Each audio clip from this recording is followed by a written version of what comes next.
Je m'appelle Pierre et je suis responsable national formation.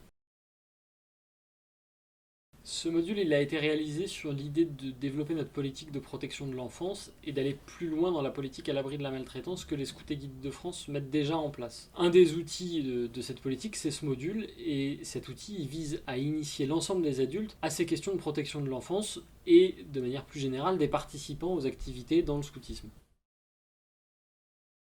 Il faut savoir qu'il y a un enfant qui meurt tous les 5 jours des maltraitances qu'il subit. Les Scouts et Guides de France, c'est une association qui accueille plusieurs milliers de jeunes. On est bientôt 100 000, alors on a une vraie responsabilité dans le fait de protéger les participants.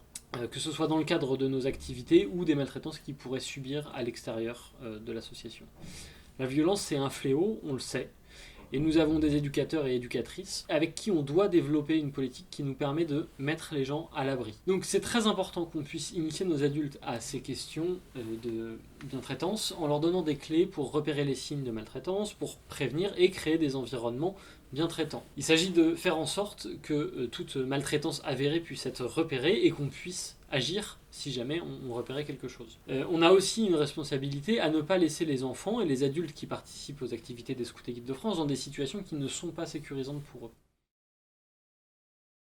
C'est difficile de mesurer tout de suite les résultats de ce module-là. En revanche, dans quelques années, on pourra assez bien mesurer les efforts qui ont été faits. Aujourd'hui, on a déjà des éléments assez concrets. On a par exemple une ligne d'urgence qui, jusqu'à maintenant, n'était ouverte que pendant les activités d'été et qui est désormais ouverte toute la semaine. On a forcément une hausse du nombre de personnes qui témoignent de maltraitance subie. Il y a un contexte général qui amène ça, une société qui libère plus la parole, et forcément ça amène une hausse chez nous. Et je peux pas dire qu'on soit satisfait d'avoir ça, en tout cas on est aujourd'hui en train de se donner les moyens de pouvoir répondre à chaque cas qui peut nous remonter. Et puis au sujet du module, il y a une progression constante de personnes qui le suivent, et même si aujourd'hui tous les adultes de l'association ne l'ont pas encore suivi, c'est plutôt en bonne voie, et plus ça va aller, plus il y aura des mesures contraignantes qui obligeront les adultes à le suivre avant de participer à nos activités.